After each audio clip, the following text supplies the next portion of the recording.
With all these accuracy tests I've been doing lately, I thought I'd answer a question on exactly how do I adjust the hop-up unit on the gun to get the most accuracy out of it. So there's a number of different ways that I've gone through, and I think the way that I've settled on that's really sort of become my routine really works for me because it's fairly efficient and it's repeatable, so you don't waste a lot of time.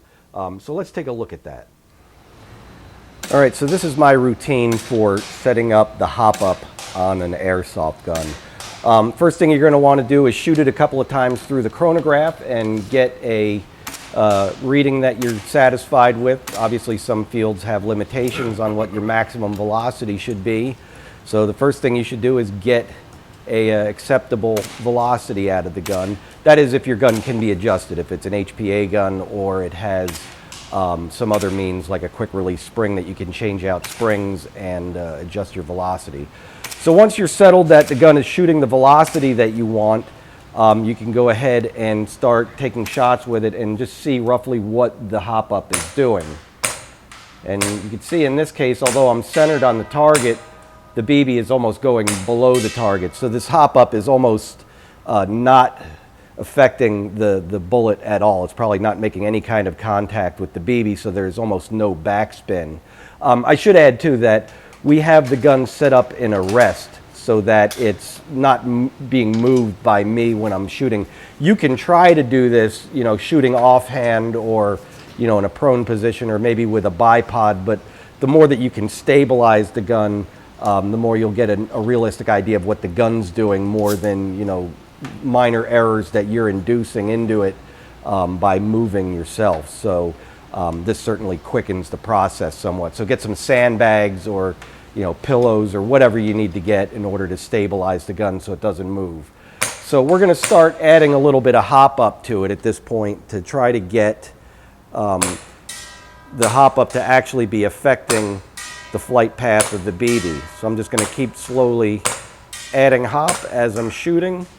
And now you can see that we're getting a higher trajectory to the BB. Now, I would resist the urge to try to get an absolutely flat trajectory because although it looks better, you end up getting more random results. So you can see there's one just went totally off the screen. There's another one. So having a hop-up that's affecting the BB too much is definitely not a good thing.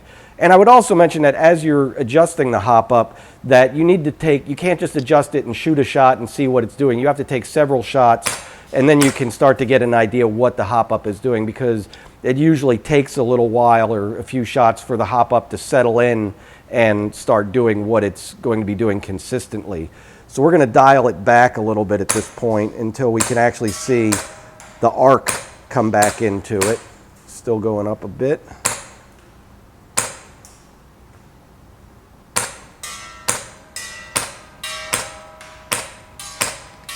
So you can see it's coming down a little bit. We're still getting a few random, you know, errors in there. So we're going to back it off a little bit more. And you're making very small adjustments. You don't want to be making giant coarse adjustments to the flight of the BB until you see what it's doing. So take about 10 or 15 shots and get an idea of what's going on before you continue to adjust the hop-up, because it's not going to be an instantaneous process. You have to get an idea of like an aggregate of shots and then start moving your hop-up up or down. Now at this point I'm pretty satisfied that I'm getting relatively consistent results, although I'm still seeing a couple of oddballs in there. What I can start doing at this point is moving the reticle of my gun so that the crosshairs are lined up with where the BB is actually striking the target. So this is in the general area.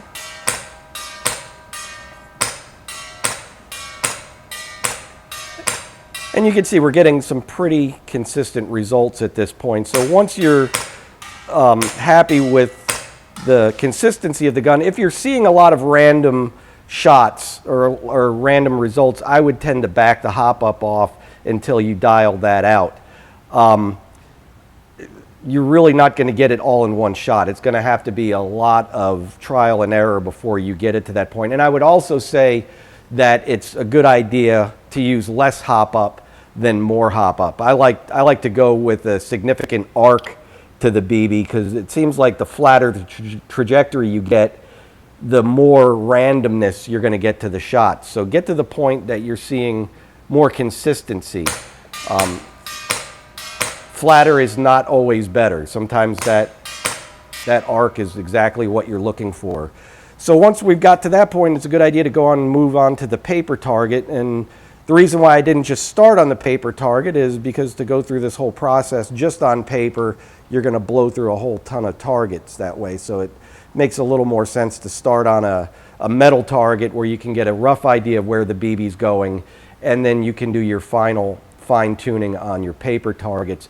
And what I'm going to do is take 10 shots on each one of the targets and just use the combination of the two, or the average of the two, to sort of make further adjustments as to what I'm going to do with either adjusting the hop up or adjusting the optics. So I'll take 10 shots here.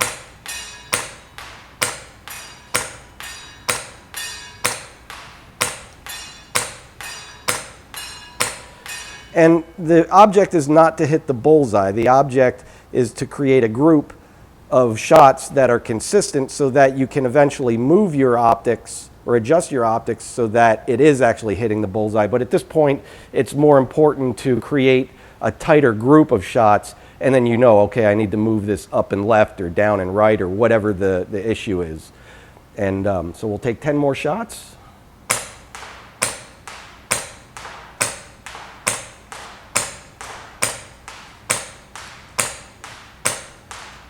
And if my first grade math is correct, that was the right number of shots. And we'll go ahead and take a look at our paper and see what we did. So once you've gotten your hop-up unit to generally where you want, it's just a matter of doing some fine-tuning with your optics as far as finding your exact center of impact and just setting up your crosshairs or your red dot sight or whatever you're using to aim your gun. If you're using tracers like we were in the video, I know a lot of guys have opted not to even use any kind of aiming device whatsoever, aside from just they'll have a flashlight and a tracer unit.